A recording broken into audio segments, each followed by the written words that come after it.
Okay, today, so it's been a while, but we're going to do southern fried chicken with some wedges and some homemade coleslaw. So we'll start with the wedges.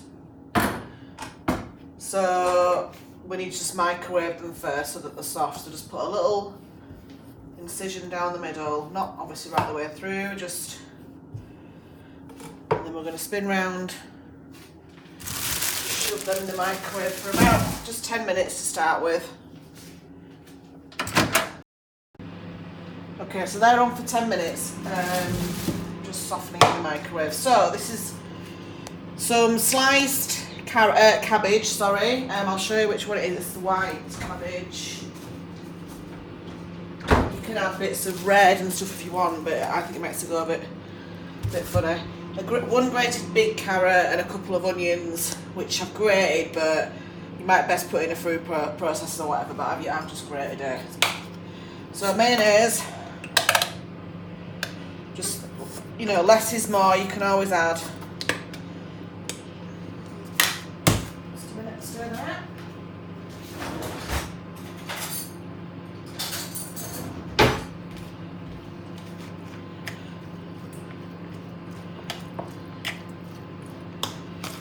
So obviously just stir it up. I reckon we'll just need a bit more.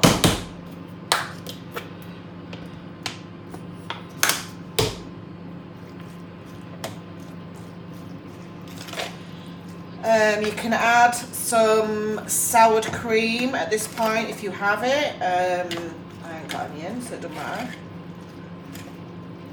Right, you don't want it too mayonnaisey, obviously. Right, a good twist of salt and pepper. Not only does it season it, but the salt just sort of cuts through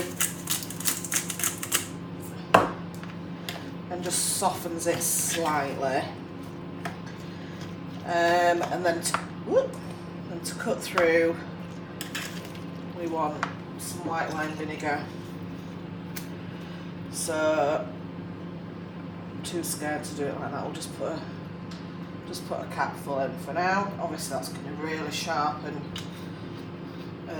vinegary, obviously.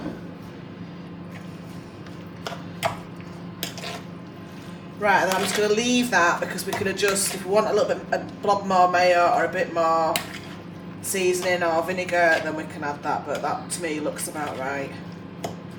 So shove that to one side. So this is just chicken thighs. You can take the skin off if you want. Well, it's either or.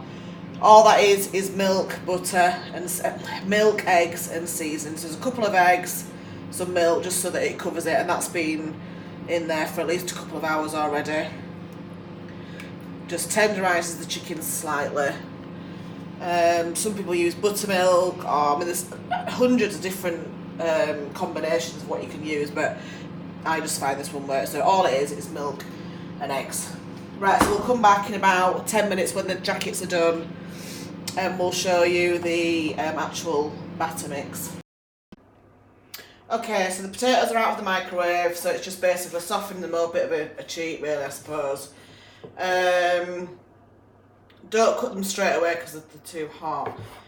Yeah, I'm just going to do them in big ones. You can do them in 4 if you want, but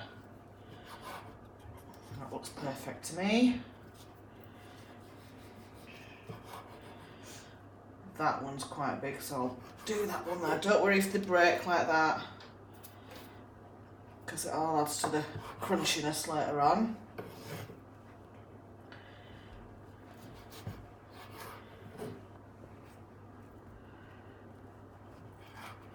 Whew. Yeah, just cut that one in half now, just let that steam go. So these are obviously wedges. We're going to use, I think I'll use rapeseed oil. I've kind of been vowing that this is just the best because it gets to a high heat, but I did do my roasters in veg oil on Sunday and they were just as nice, to be fair. But anyway, just put a bit at the bottom. Just shove them in any which way really.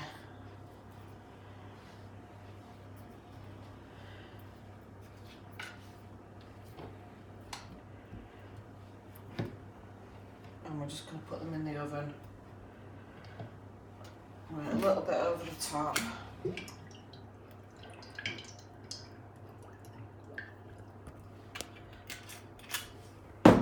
Give them a little shimmy. I just need to get in the oven. Right, so go back to that. Okay, so they're in the oven. I'm going to put them on sort of 200 for now. So the next bit is, you going back up there? So it's the coating for the chicken. So there are measurements online, but basically you just got to use your, you've got, there is quite a lot of chicken there, obviously. I'm going to cook it all for today's thingy, but so I would just cover, I mean you can just use a normal bowl, but I just think when you're actually doing the chicken it'll be easier. Then I'm just going to guess really, I do my own like batter for fish and stuff, and it's just basically you want the majority flour. I use plain, although some recipes do say self-raising, that much corn flour. Okay, maybe that much. And then baking powder. This all adds to the sort of crispiness, and not too much, but maybe that. Okay. Then you can just use flour. You don't have to use corn flour and baking powder. You can just use flour. This is onion granules, which just give that little. That won't fit. Let's do that, is it? That won't fit. So I don't know, teaspoon. Looks a bit weird, but it gives the flavour. Something like that. Right, okay, so we missed a little bit there. There was something on with the video. So this is plain flour. As much as you think you'll need. Obviously, there's all that chicken. Just use your common sense. There is like a teaspoonful of baking powder and probably a tablespoon of corn flour, and that just helps crisp it up. Then there's some onion granules and some paprika. I'm going to put a bit more of this in. You can just use flour and it's fine. Flour and salt, and it's absolutely fine. Whether these coatings make a massive amount of difference, I don't know. But I've just used flour and it is just the same. So the chicken's there. We just got the wedges in the oven. The coleslaw is looking good. Just keep giving that a whiz about. Tastes gorgeous. Pop it in the fridge if you like, but I just like to just get it at room temperature just so that everything amalgamates. Right, so we're literally going to come back when I'll just show you the oil. So we're going to use vegetable oil. Ooh. Don't want to eat that. A pan like this, or any whatever you've got. Obviously, if you've got a deep fat fryer, you want to set it on sort of 200-ish.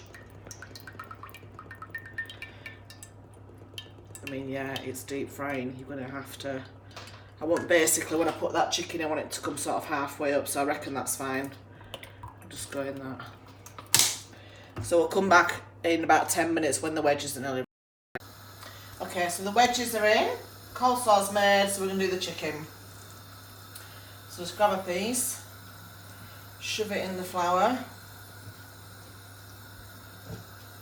Make sure it's all covered, but you don't want it heavily covered, or I don't. You want it, however, you do want it all nicely covered, so I reckon that's about right. I'm going to place that in, skin down. Get another one. There's it about. That heat's on full on the hob, but we're going to turn it down. You'd obviously, if you do it too high, it'll just burn the outside and not cook through. Don't overcrowd the pan. There's another one. Look, that's a big piece. Try and get the bigger pieces in first. So don't forget, this is just flour, a bit of paprika, a bit of onion granules. You can put garlic granules. You can, and obviously salt and pepper. So I reckon that one goes there. Might just put it in the small one. How many's left? Right, we'll try and do 4 from the 4 left. I'll just show you these 4 for now. So basically just put the chicken. When I thought, you know, you can do it where it's like a pomp batter.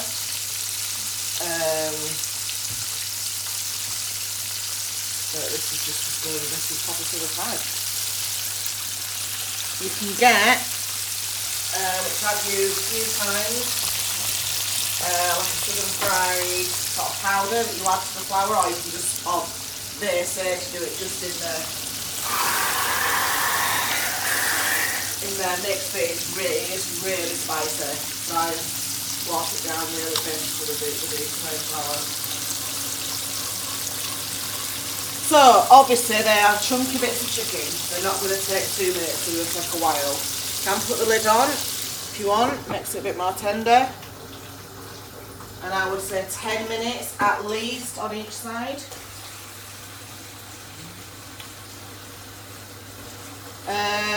I'll just show the wedges. So they've probably been in, what, maybe 10 minutes? They're fine. In fact, I'm going to turn them up a little bit to 200.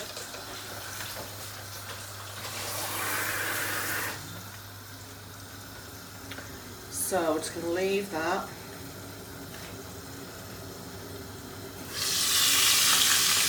I'm going to take the lid off actually, I don't quite like that idea.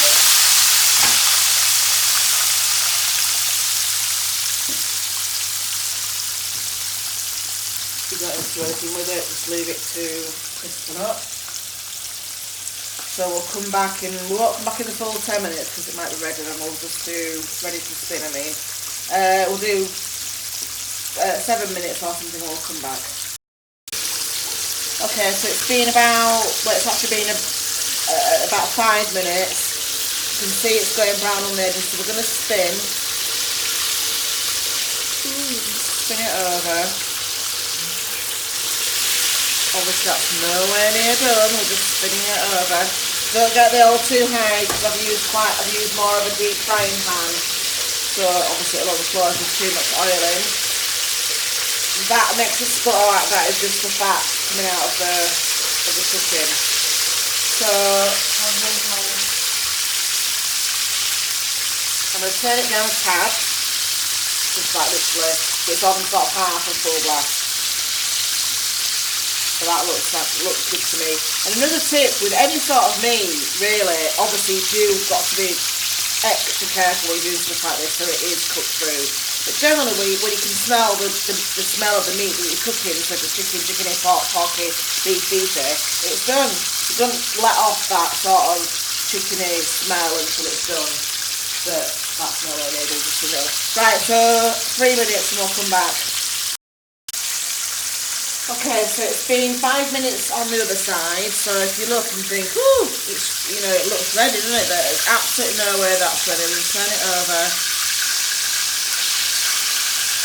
As I say, you can just smell when it doesn't smell chickeny yet. Obviously you don't want it to burn, so you want to put it on a low light. I might even put it on a smaller hob on a low light, because you want that chicken to cook through.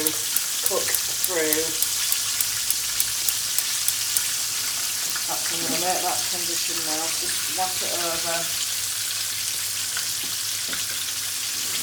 A smaller hob, gently. So another 5 minutes on that side, and then we'll have to check it and prick it before we even think about serving it. But I just know that's not ready. No way. Sometimes you press it like that, it's still really soft, so you know inside it's raw. That's why you want to turn it down now. You don't want the outside to burn and the inside be raw. So we'll come back in 5 minutes again. Okay, so these are the wedges. I'm just going to spin them They've probably been in 20 minutes, maybe 25 minutes. Back in on the bottom shelf on 200.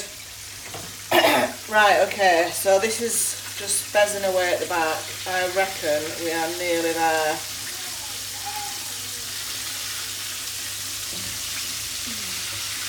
Can you smell that chickeny smell now, Maisie? Yeah. Honestly, it is the right indicator of just turn it up a little bit just to... Okay, so chicken's nearly done. It's probably been 25 minutes or something from the start. Once it looks like this, I think you can just tell because it feels solid, you know, but obviously we're going to cut into it before we serve it. But it just feels cooked, if you know what I mean. Right, 2 minutes and we'll come back to just make sure it's cooked. Right, so it's done.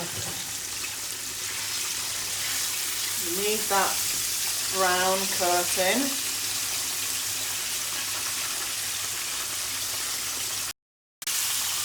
Slice that one there, look, that you can see.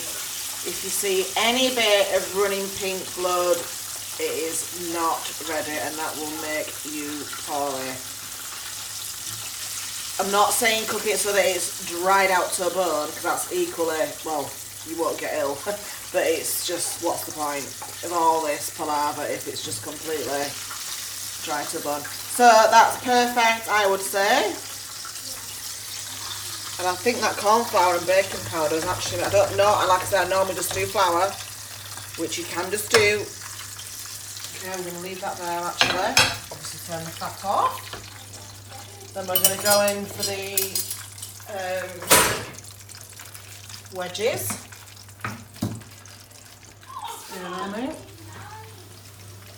Which are looking good.